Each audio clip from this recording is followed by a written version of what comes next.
All right, people, it's World Cup final day. So what better way to start your Sunday than a Kaspa video? And several things. I mean, one of my last videos, somebody was asking, what is the utility of Kaspa? But before we get into the utility, let's talk about what's going on chain right now. So Top Wallet added another 2.2 million Kaspa very recently. And at the same time, Bybit recorded a 364 million Kas inflows, one of the largest single-day exchange inflows. So you need to try and balance that out, okay? 2.2 million accumulation versus some large inflows, not outflows. But that's okay, because when you look at the overall accumulation of Kaspa, a major whale accumulates 1.4 billion Kaspa on the 16th of July. Okay, a unified entity solidified 42.9 million position. Now that's insane.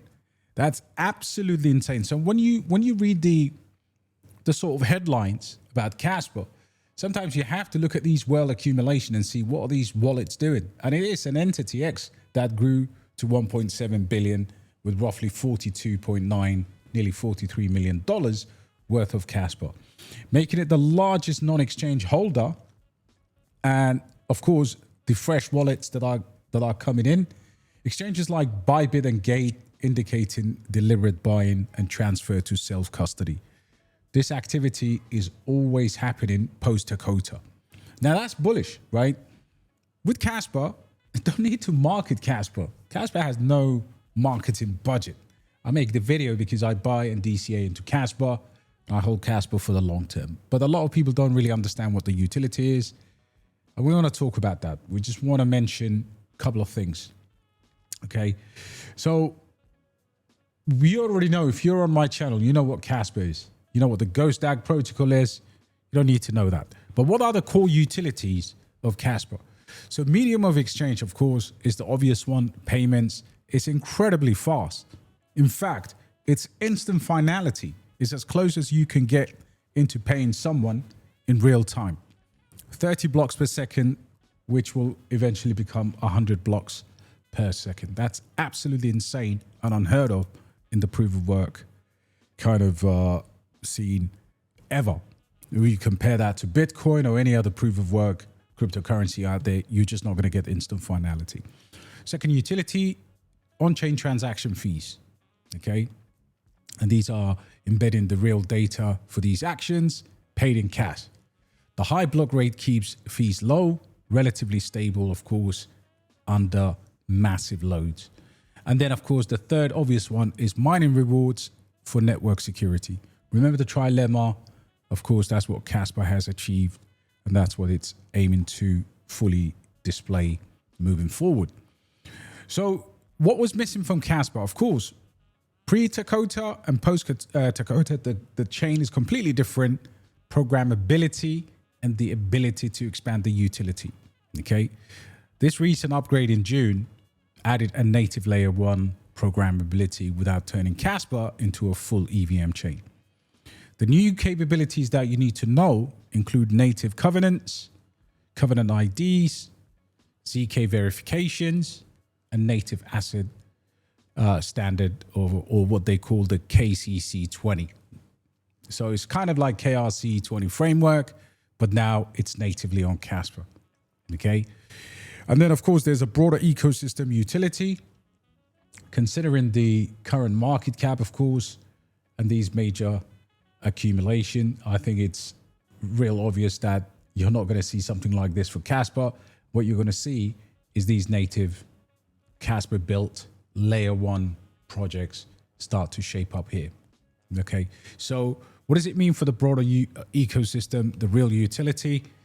So basically, industrial application via Kaspa industrial initiative, or what's called the KII.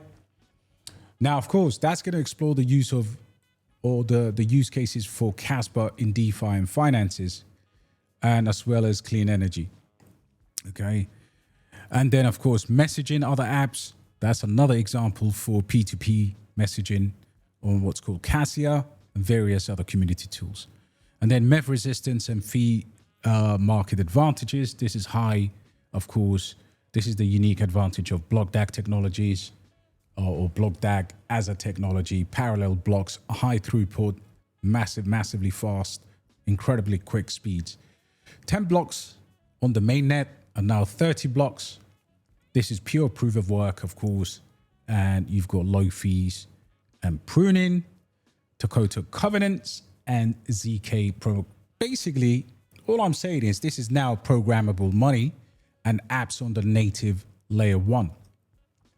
So with all of that, the main utilities are fast, cheap, digital cash that's growing with native programmability, mining, so forth and so forth. So the ecosystem is at the level 1. It's still very, very early. The fact that Kaspa is pulling 2.1 or 2.4 billion transactions in 24 hours is absolutely incredible. So with all of that being said, where do you see Kaspa going in the next few years? In my opinion, since 2021, again, I got into Kaspa in 2022, but since 2021, we did that 20 cents back in 2024. That was the all-time high. And now, all of a sudden, Kaspa is going through its first real cycle with all its tools. So in my opinion, $1 to $5 over the next 4 to 5 years is really, really achievable. But prior to that, a mass adoption is needed, and Kaspa is actually showing us the way it's going to get there. Programmable money is the start. Of course, you don't have things like staking and other stuff that needs to be, you don't need none of that. But what you do need is only time before major institutions come into Kaspa. So what we saw here is Ethereum staking generates 90% or 98% of Bitmain's basically revenue, right? It is a real leverage on Ethereum. Now, when you start to see who's mining Kaspa now and the mining rewards, the fact that Kaspa is going to become deflationary, all of a sudden, that's where I think the scramble for Kaspa is going to truly begin. So first of all, if you're asking me, I mean, why am I bullish? I've just listed a host of reasons as to why Kaspa is unique in that proof of work space. And it does beat majority of the other chains in terms of security, decentralization, even proof of work. I mean, proof of stake is incredibly centralized. So you don't have any of those pressures. I'm not here to convince you, but I'm here to tell you that Kaspa for me right now, regardless of the price, should be in the multiple billions of dollars in terms of market cap in the future. I've seen this before. I've been in this space way too long to actually ignore an opportunity like this. Kaspa gets over 10 cents, everybody's going to look back on this and say, okay, 20 cents, 50 cents. But right now, you're seeing major money on chain that's coming into Kas. So let me know if you hold it. Anyway, smash a like, have a wonderful weekend. And in the comments, let me know if you're Argentinian, if you're supporting Argentina, or if you're supporting Spain. Take care, guys. I'll catch you on the next one.